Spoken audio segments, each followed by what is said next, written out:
Então vamos lá, pessoal. Bom dia a todos. Espero que vocês estejam bem nas suas respectivas casas. A gente vai dar, início ao desenho arquitetônico. Eu vou passar, as diretrizes do desenho arquitetônico para vocês terem noção do que seria uma planta baixa.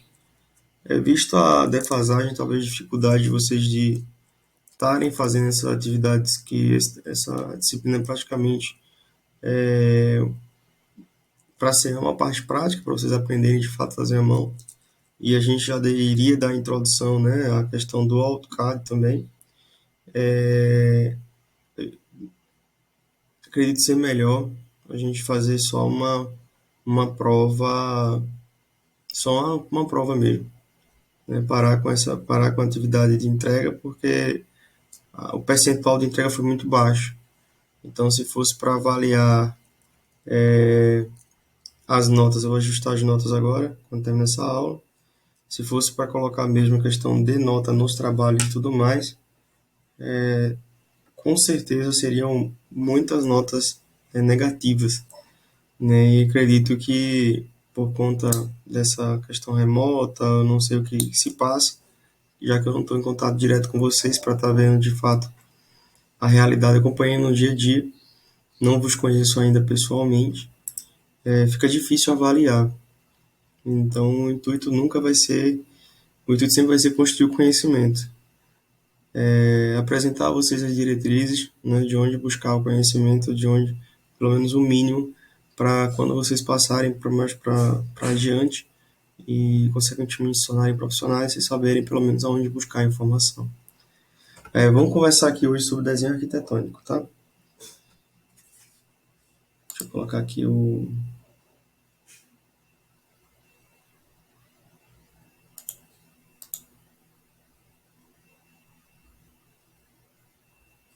Ok.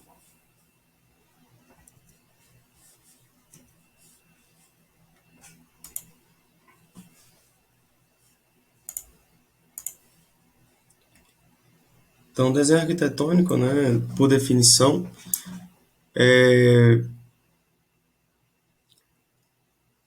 ele é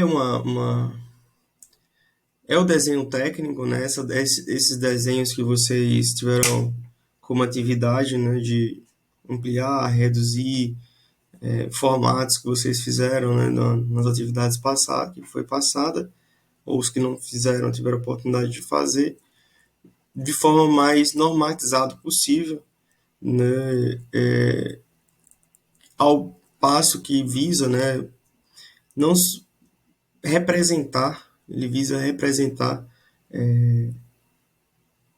o que foi idealizado para ser executado, na aplicação, na construção, em ser efetivado no que precisa ser construído. Então, é uma especialização do desenho técnico normatizado, voltada à execução e à representação de projeto de arquitetura. Nada mais, nada menos do que um desenho técnico que, como vocês puderam introdutoriamente, são os formatos, as diretrizes, as dimensões mais próximas do real, ao qual qualquer pessoa consegue ali, qualquer pessoa não, qualquer técnico que tenha conhecimento para interpretação, já que é padrão. Então, em qualquer lugar que vocês venham, o desenho de vocês venham ser observado do país, eles vão conseguir construir. Então, uma casa desenhada, projetada para Tomé Açu, ela pode ser construída em qualquer lugar, desde que ela esteja bem normatizada, esse desenho esteja bem normatizado. Então, você pode chegar em qualquer localidade do país e você vai ter a mesma características, com as mesmas dimensões, enfim, vai estar fidedigno aquilo que foi planejado, desenhado previamente. Então, como já venho falando, ele visa representar edificações, levando em consideração as projeções, vista, elevações, detalhes e corte. Então, como a gente pode ver lá, a parte introdutória de desenho técnico, a gente consegue, de fato, representar os diferentes aspectos ou vistas, né, dessa construção transcrita num papel, transcrita num projeto. Então, essas projeções, elas vêm proporcionar, né, a pessoa que vai estar interessada, né, em replicar ou entender como é que vai ser essa construção, uma visão espacial, é, bem como volumétrica das edificações. E o que seria basicamente isso, né? Então, um sistema de representação dos desenhos, um desenho arquitetônico, são utilizadas as mesmas projeções ortogonais da geometria descritiva, porém com outras denominações. Então, a casa, né, que é bem representada, você vai ter no desenho arquitetônico todas as projeções dela. O telhado, a visada de fundo, a frente, o lado, né, o lado direito e o lado esquerdo. Né? No desenho mecânico seria aí a peça, né, de uma engrenagem. Como a gente pôde já, na introdução, a gente viu muito essa parte de desenho já mecânico, né? Um pouco das peças, como seria a produção de peças. No arquitetônico, nós vemos aqui as vistas, né? As faces que podem ser facilmente representadas e assim tendo uma dimensão para quem está observando. Então, em geometria descritiva, a posição 2 seria a vista frontal, a posição 3 e a 1 seria a vista lateral e a vista superior, respectivamente. Seria pegar essa caixa, a casa, e colocar no plano, né, no papel, como a gente estivesse tirando uma foto, né, no ângulo reto, em diferentes posições. Então, a vista frontal, né, em diferentes perspectivas, a vista superior, a vista lateral, e essas derivações de ângulo também podem ser representadas.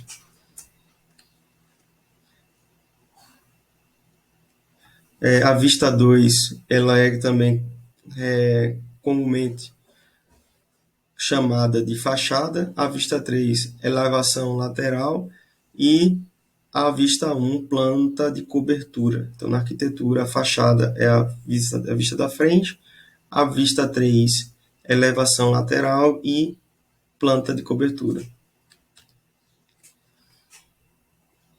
E aqui, como observação, né, podemos representar um objeto com uma só vista,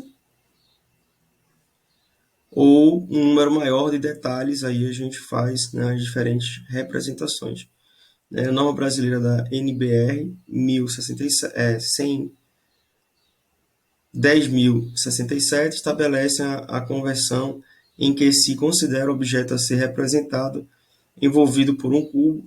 Esta prática perde o vigor num desenho arquitetônico, pois os desenhos costumam ser feitos em folhas e pranchas separadas. E falando um pouco, né, da representação de projetos arquitetônicos, os desenhos básicos de projeções ou plantas mais usadas na apresentação de pranchas de desenho arquitetônicos, a gente tem, né, sobre o plano horizontal, planta baixa, cobertura, locação e planta de situação e orientação. E na vertical os cortes e seções. O que seria isso? A planta baixa seria uma visão superior, né, de cima para baixo, sendo que com essa casa cortada ao meio.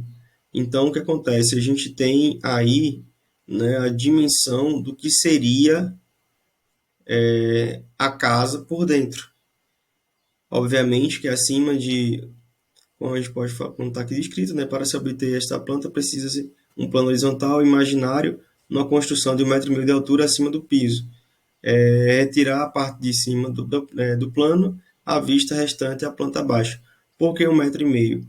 Porque você, tirando 1,5 m, você vai estar com praticamente todos os objetos que vão estar na superfície desse plano, dessa casa, descritos, né? Onde vai estar o banheiro, o box, chuveiro, onde provavelmente vai estar esse chuveiro, enfim. Um pouco mais alto que isso, também você consegue até caracterizar mais, né, com todas as peças e locomoções. Então, quando você parte para o desenho arquitetônico, você não só dimensiona onde é que vai estar a janela, onde é que vai estar as portas, mas você já começa a inserir outros detalhes, né? Onde se construir, a, onde vai se colocar, alocar a cama, a privada, a TV, o sofá. Então, basicamente, após esse corte, né, esse corte transversal, você consegue, de fato, aqui ter uma dimensão, né, que aqui é a entrada, o terraço, o depósito e sala. Então, aqui, né, uma planta baixa, né, de um local. Então, os elementos, né, cortados pelo plano horizontal são representados com traços grossos, né, no primeiro plano. Nos demais, abaixo do plano de corte, usa-se traços finos. Na maioria dos desenhos, projetos arquitetônicos, as escalas usam-se de 1:50. Quando as dimensões são grandes e livres, pode-se usar a escala de 1:100. Nos detalhamentos, de 1:20 ou 1:25. Quando a gente está trabalhando aqui, quando a gente fala de detalhamento, é a escala de 1:20, 1:25, significa que estamos tendo aí uma maior amplitude, né? A gente tem uma escala aí amplificada. Muito, quanto 1:1 é o real, né? 1:1 é a escala do que você está vendo. Então não tem como colocar uma casa num papel de 1:1. Seria um papel gigantesco. Então 1:20 significa que, se estudar a escala, né, a cada 20 frações está representado um desenho. E 1:100, a cada uma fração do desenho significa 100 frações do real. Isso representa que, quanto menor essa fração aqui, maior a representação do que seria o visto a olho nu. Quanto menor essa fração, seria uma redução, aí, uma menor escala, um menor detalhamento. Pessoal, vocês estão me ouvindo? Tá tudo tranquilo aí? Eu não consigo ver vocês, estou vendo. Tá tudo certo, professor. Beleza, então. Aqui a gente tem a planta de cobertura, né? Então é muito simples essa planta de cobertura. Basicamente a gente vai mostrar para onde vão ser as quedas d'água. Aqui a gente pode observar que a gente tem duas quedas d'água, né? Dá para ver também aonde vai estar a parede, tá vendo? Ela é tracejada aqui para ilustrar. Então, se a gente se for construído, né, várias quedas d'água e tudo mais, nessa planta de cobertura, né, isso já vai estar projetado. Então, o pedreiro, na verdade, o mestre de obra, em muitas regiões não se usa mestre de obra, já o pedreiro já é muito safo, já sabe interpretar a planta baixa, ele já teria a dimensão do porquê, onde vai colocar as colunas, porquê daquela coluna, até mesmo fazer algum determinado ajuste que ele ache pertinente, talvez por conta de um tipo de solo, um tipo de areia ou alguma característica daquele terreno ali, ele possa vir a fazer alguma reestruturação, né, de infraestrutura, ou alertar para o arquiteto para ele fazer adaptações. Mas antes disso, basicamente é isso. Então ele vai ter noção do quanto vai se pesar esse telhado, como é que vai se comportar, o porquê que aquela porta naquele lugar, vendo aqui a vista também superior. Então a planta de locação basicamente é a representação, né, da planta baixa ou da casa, aonde vai estar e aonde está situado. Então seria a planta de locação, seria a planta do terreno. Então imaginem vocês, não sei se tem alguém aqui de Tomé Açu, a gente tem um bairro aqui, o Ipitinga, normalmente os terrenos do Ipitinga são de 10 por 30. Então, vocês tivessem que fazer um projeto que vocês vão ter essa autonomia para fazer acredito, até um primeiro andar, vocês podem assinar, em área rural, vocês teriam aqui, né, iriam colocar onde seria a casa, a entrada, o jardim, se ia botar uma piscina ou não, enfim. A delocação seria o posicionamento dessa casa no terreno. Então, não é só fazer a planta baixa, né, e os detalhamentos dela, também aonde vai situar, você faz um dimensionamento aqui, porque vai ter uma piscina aqui. Você não faz a planta de onde vai ficar de fato a casa, o mestre de obra ele pode colocar ela aqui. Então vai mudar toda a dinâmica, muitas vezes até de conforto térmico, questão de ventilação e tudo mais. Aqui é mais um exemplo de planta de locação, né? Aqui em desenho técnico à mão e aqui já em CAD.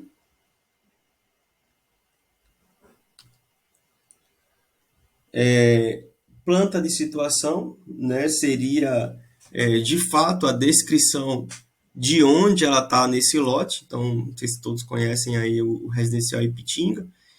Então, seria qual o lote que esse pedreiro ou esse mestre de obra vai construir, e ela é importante.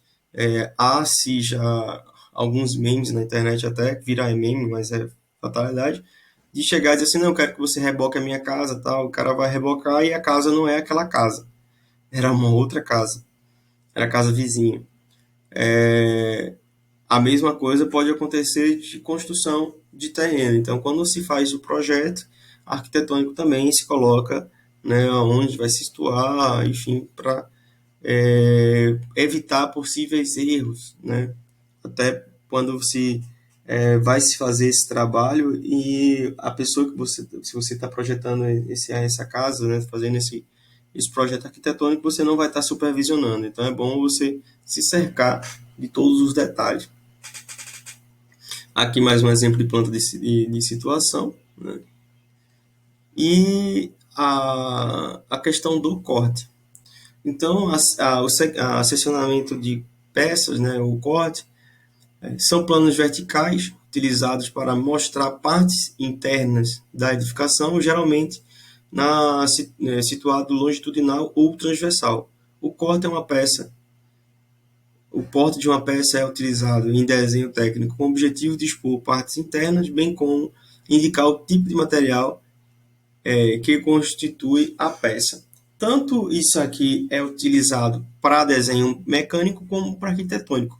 Mas na questão do desenho arquitetônico, os cortes eles vão ser diretamente utilizados para mostrar o detalhamento, né? O detalhe de parede, o detalhamento de móveis, o posicionamento. Então, ele é para você ter uma dimensão, ou mostrar a dimensão do que você quer na parte interna. Seria mais na busca de mostrar a questão de acabamento, né? De designer, de enfim, né, o layout do que seria aí a projeção de casa, onde vai ser os móveis planejados, como vai ser. Então, o pessoal usa muito isso, por exemplo, para projetos de móveis planejados em casas de residência. E aqui a gente tem algumas observações de corte, né? A primeira seria obtida através da passagem do plano vertical pela edificação, dividindo em duas partes. Escolhe-se, né? Escolher-se a parte onde se quer detalhar melhor esse corte. Representação de paredes, né, de plano vertical, e representação de paredes de plano vertical não cortadas é feito com corte fino. Acho que aqui mais na frente a gente vai ter esse exemplo. Aqui um corte vertical e a gente tem aqui, né, como seria essa representação aqui de um lado ou de outro. Então a gente tem o corte transversal, né, vertical transversal e longitudinal. Transversal leste-oeste, longitudinal norte-sul.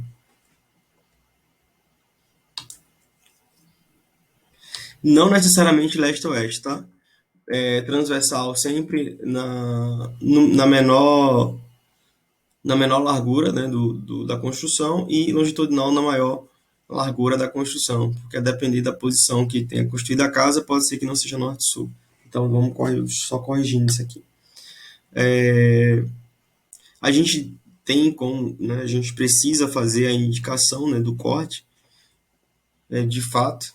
Então aqui tem o corte, né, que a gente quer representar, e aqui a indicação de onde está acontecendo o corte, né, que posição está acontecendo o corte, para a gente ter dimensão, né, do que a gente está observando. Então esse corte está nessa posição aqui, a gente está ouvindo aqui a porta do depósito e aqui, consequentemente, né, a parede da sala.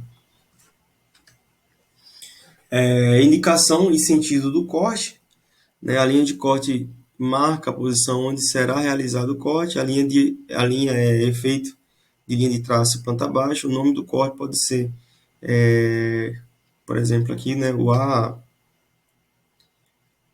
aqui a gente falando mais um pouco de arquitetônico, Então, planta baixa e a questão do corte. Então, aqui a gente tem a planta baixa, né? Basicamente aqui é a representação de janela, a porta, então a sala, o quarto, o banheiro, cozinha e quarto. E quando a gente faz essa questão do corte, a gente mostra a seção que está o corte, depois a gente mostra como é que está, né, como é que representa. Então vocês percebem, está pegando a parte do banheiro, a porta da cozinha, né, dá para ver aqui a janela da cozinha, a parte da janela da cozinha, que é a visão aqui, e a janela do quarto, está pegando praticamente o quarto inteiro. E como pega um pouco antes da porta, está representado aqui em laranja, que aqui, né, tem essa parede aberta, que é a porta.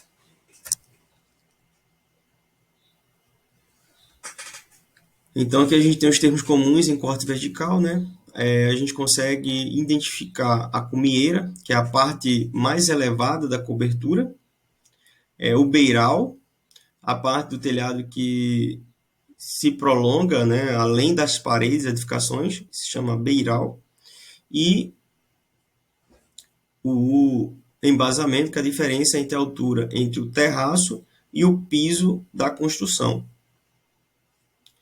Então, o terraço e o piso da construção se chama embasamento. Essa distância aqui. O terreno, desculpa, o terraço, não o terreno. E o piso da construção. A gente tem também o pé direito, que é a altura do piso até o forro, né, e o teto. Ou o teto, ou a parede, né, onde começa, onde termina a parede aqui, se chama pé direito. Então, da parede, do canto da parede, onde está o teto, ou o limite da nossa parede até o piso, se chama pé direito. A gente tem o peitoral, que é a altura da parte inferior da janela até o piso. Vocês, peitoril, que vem de peitoral. Vocês sabem o que... Ah, já falei, né? Já troquei as bolas aqui e falei. É onde mais ou menos vai ficar a altura que a pessoa vai, né, conseguir se posicionar e ter a visão, né, do objetivo da janela, que é você ter a visão ampla, né, do que está externamente. Então, normalmente aqui fica na altura do peito. Então, essa altura da base da janela até o piso se chama peitoril. Verga, pequena viga de sustentação na parte superior da janela. E a água, porção plana e inclinação de uma cobertura. Se vocês agora daqui para frente ouvirem dizer assim, tua casa tem quantas quedas d'água? Ou tem quantas águas? Seria quantos lados a água, quando chover, vai bater e vai escorrer. Então, por exemplo, a minha casa tem uma só água. Ela só corre para o canto direito, né, da entrada, olhando pela entrada da casa, no ano direito. Agora tem casas que tem duas águas, três, quatro, então fica muito a critério, né, de quem a projetou. Tem algum critério, professor, para a questão de queda d'água? Tem. Tem a questão da...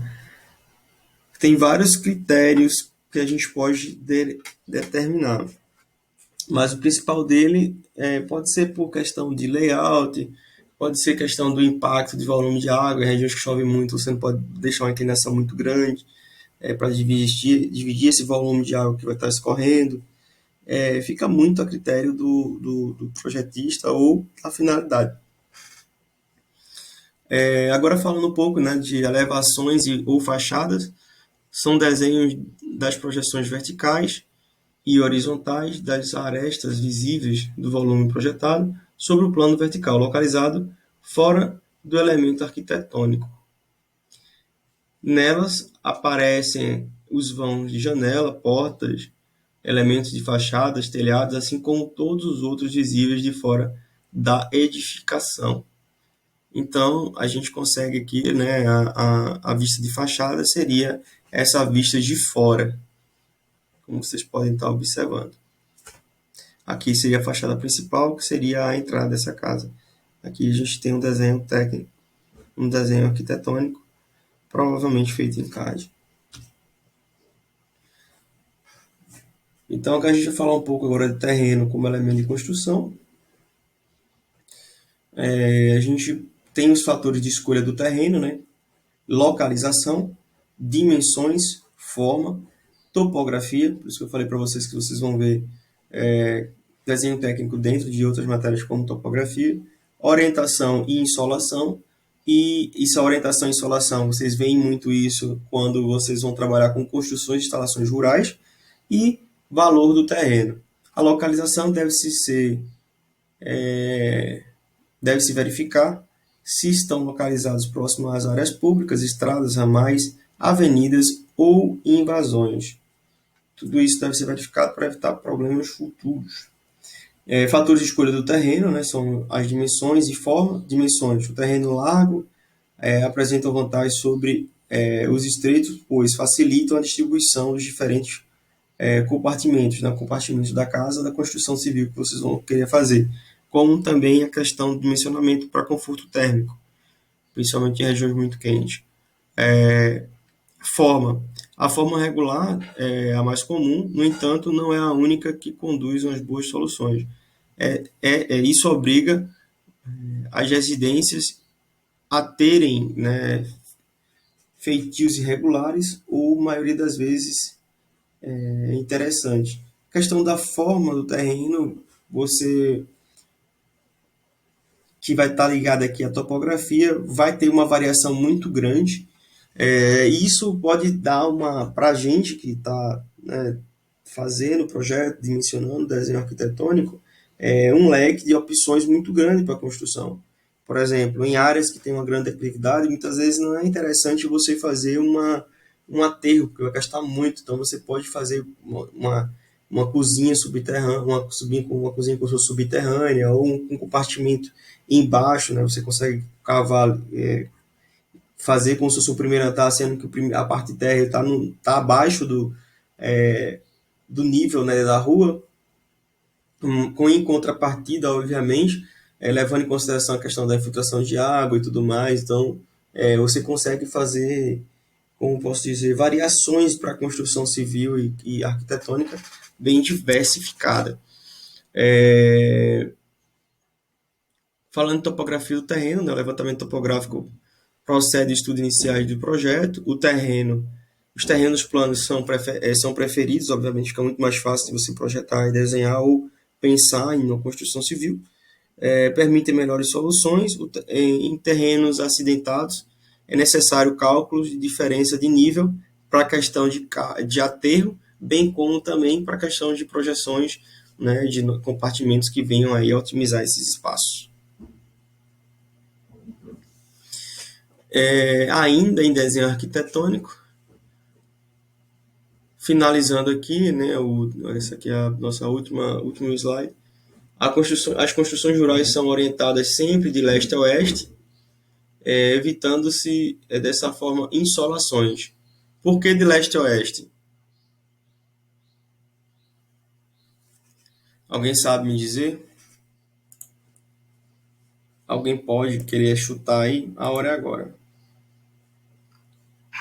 Devido a...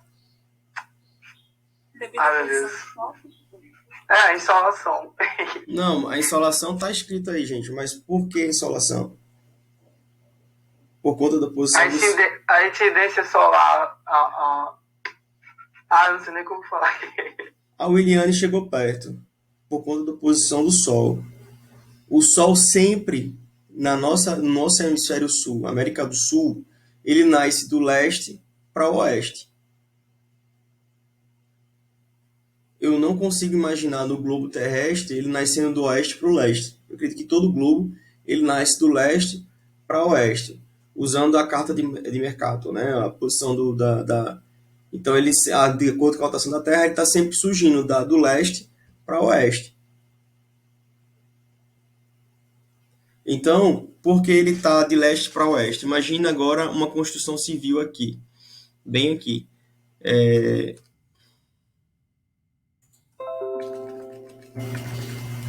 eu pegar um telhado.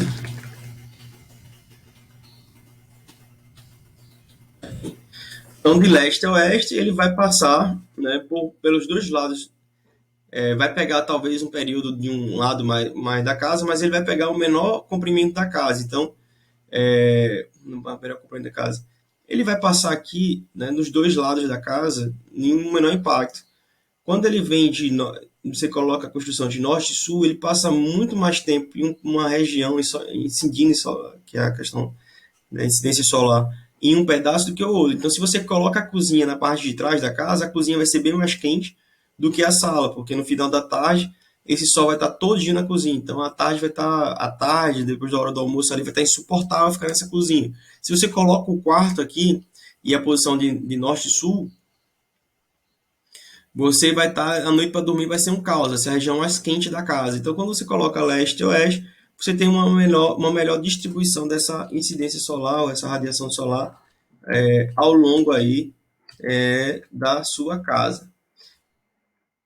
Em outras regiões, em caso de serem frias, regiões frias, a orientação deve ser em relação aos ventos predominantes, né, para evitar aí a questão do conforto térmico, para facilitar também em região fria, para você não ter, por exemplo, o vento batendo no banheiro. Imagina você entrar no banheiro na região fria e toda vez com uma incidência de vento muito grande, aquele ambiente ali vai estar muito gelado. Então vai causar um pouco de desconforto. Então colocar fazer a projeção, no caso, situação como essa, né, a projeção de uma área mais ampla, né, para poder ter uma maior dificuldade aí de resfriar e facilitar aí o conforto térmico. O valor do terreno, né, a construção e terreno devem se manter em equilíbrio de valor. Um terreno de alto preço não comporta uma construção de baixo custo e vice-versa. Então, é uma coisa que deve ter sempre, né, você não pode construir uma mansão em uma área que não é valorizada pelo simplesmente fato que você no futuro você vai ter dificuldade de estar aí vendendo. Então a gente tem que fazer construções até nisso, né, de acordo com as localidades, para você ter um investimento de forma correta. E aí no futuro, caso tenha necessidade de desfazer desse imóvel, fica muito mais fácil.